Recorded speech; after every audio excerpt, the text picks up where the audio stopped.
Back, everybody, with Dr. Larry Ponemon from the Ponemon Institute, and we're going to be. This is the launch. It's official. Larry. I almost feel as though we should have sort of like some confetti or something, to I throw know, music, to some throw kind of out music, there. Yeah, big music. drums, A or big splash or something like that. Hang on a second. Do I have any confetti here I can throw out? Yeah, throw it at me. I Come probably on, can. come Let's here to see. Michigan. Hey, There we go. I was just in town for a few days, and I There's was wondering some if I could say hi balloons. to I the just doctor. threw them out there. All right. Okay. That's kind of cool. Yeehaw!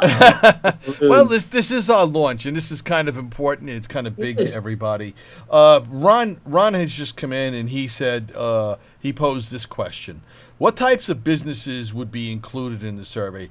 Doctors' offices, manufacturers, consulting firms, other things that you might want to point us to, because a lot of our members may have extensions into those areas.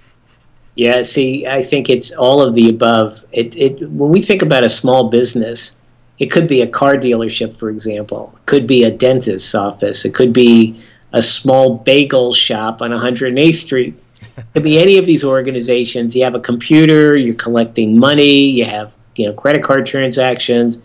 These are the kinds of organizations that may be suffering from cybercrime and not even be aware of it, or they may be aware of it, but they don't know what to do, even though they know they've been attacked and they have problems. So the key variable is we don't want to limit it to a certain size company, except we probably don't want to have, the mega companies, the companies with, 75,000 or more employees, because, we know what they're doing. We've done enough studies over the last 10 years, but we really know very little about the SMB, and especially the the smaller organizations. So I think that's going to be the beauty of the study and why it's going to make such an important contribution. Again, dentists, doctors, chiropractors, all of the above would be welcome if you're so inclined to participate. Yeah, that's actually that's probably helpful to a lot of people that are on the show tonight. The other Right. thing is, how long of a collection period do we have? Just so everybody out there is aware, we're all set up to post the findings on March 14th. All Right. Oh, yeah, we're going to have to work pretty fast, but we're going to do it. Well, I mean, if hopefully we'll have you here in New York talking about the results of all this, and we're going to work pretty hard to get the chambers involved and everybody else. But what is, seriously speaking, how long a period do you really need to collapse this? I mean, if everybody came in tomorrow, would you be done? Yeah, if we got 8 good days to field a study, we could put I say at the Ponemon Army. Remember I said we have a huge company of 44, now 45 employees, plus my dogs. So the Army. This is all of those people and the dogs will get it done. But we could probably field a study in anywhere between 5 to 8 days, because it doesn't take a lot of time. You want to not have like a one-day collection, because there may be issues in terms of people who are responding late versus early responders. And people who respond late tend to be a good surrogate for a non-response. So we'd like to do at least an 8-day window. But in reality, is if we had 2,000 surveys completed in 8 days, I mean, that would be my greatest wish. But some large number, we should have virtually no problem, completing a report. But I would say no more than a 3-week period, from tonight. That would be ideal. Would you be able to keep us sort of like up to speed every week and just Oh, let yeah. us know at the end of each week what we're up to? And then Absolutely. what I can do then is I can report back to the membership, and I can say, hey, look, the first week we got, 100 companies. We got to step it up a bit. Larry needs, 1,000, 2,000 companies to be involved in this. Joe, it's like the Jerry Lewis telethon. Right? Yeah, I hear you. Every couple of minutes, we could just say, "Look, we're now almost there, but we need another 1,000." Right. And we get there. And no, I don't mean to diminish Jerry. I like that telethon. So anyway, the bottom line is we can definitely use your help. We want to make sure we get a good sample size, and every week we can come back at you and say, "Okay, we're at X, but we need X plus," and hopefully that will motivate the audience to go out and get more companies to participate. Okay, and we've got another comment here coming in from Gary, who says, okay, with regard to getting the surveys out to the SMBs, do you have some parameters to put around the SMB limit, like maybe an annual revenue amount or number of employees? How will you distinguish between an SMB and a larger organization? And before you answer that, Gary, I don't know if you were on a call earlier tonight, but the Small Business Administration for the federal government defines a small business as 500 or fewer employees. Yeah. Now, I don't know if that's where you were going to go, Larry, but Yeah. I wanted to put that out there because I did cover it earlier tonight. So that's actually a very good point, a very important point. Typically, if you look at SMB studies, it does vary quite a bit. So one upper limit seems to be about 1,000 or so full-time equivalent employees. Probably the most common metric is 500 or fewer employees. And then some studies have actually looked at 250 or fewer employees.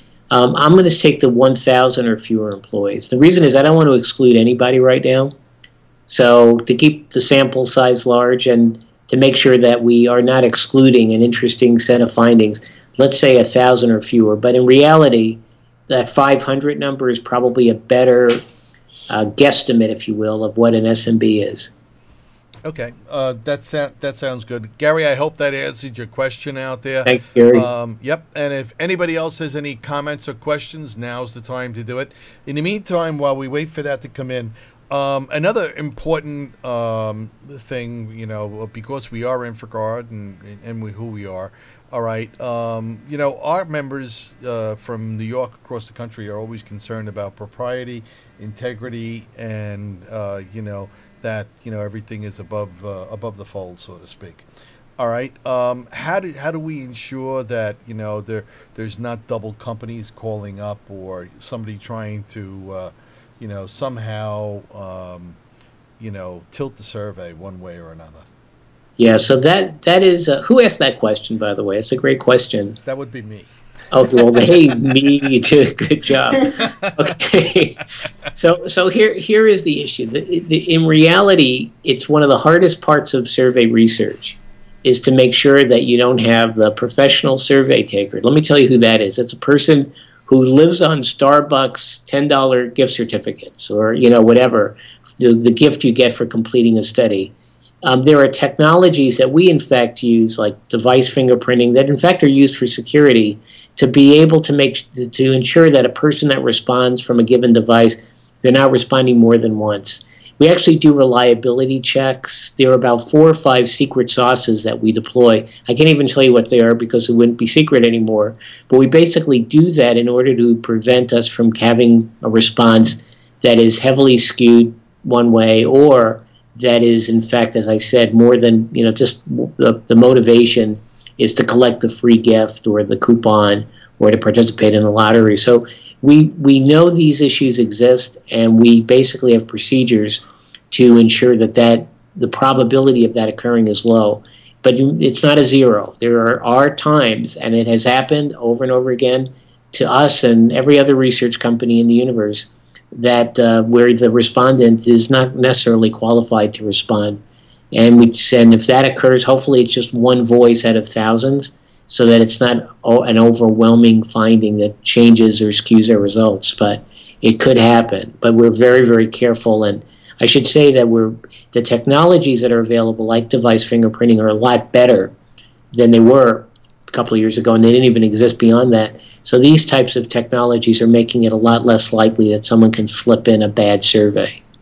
All right, Larry, we thank you very much for that. And, our members really should know that, we wouldn't have even gone to you if we had any questions about integrity or proprietary. And, we have just a great deal of confidence in what you're able to produce. So, we're happy to be working with you. Now would be the time, if you've got any final comments, observations, or anything else that you want Dr. Ponemon to answer or laugh along with me.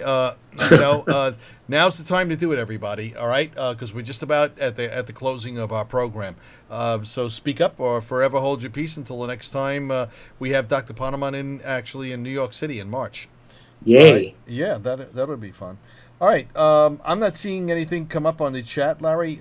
Any final comments from you to our members or participating organizations? Well, number one, I really want to thank you for your participation. in advance of your participation. We want to make sure we get a great sample size, and you're going to make that happen. I get this good feeling. Also, I thank you for your service and making sure that the world that we operate in is secure. And so, that's what really this is all about. And what you do, Joe, and New York InfraGard is just amazing. You really run a wonderful shop. And I know you have thousands of employees that support what you do. Oh, that's millions, Larry. Not Millions, thousands. millions, but you do a great job, and I want to thank you for it. No. Okay. So that's terrific. And I know I said we needed confetti before, so here's your confetti. Here Okay, throw it on. There Come it on. is. It It just came down. All right. Enough. It's over already. All right.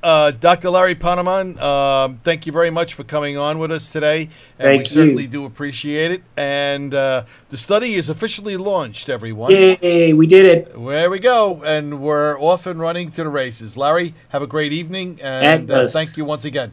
Bye now. Thank you. Okay, bye now. Bye-bye. All right, everybody. So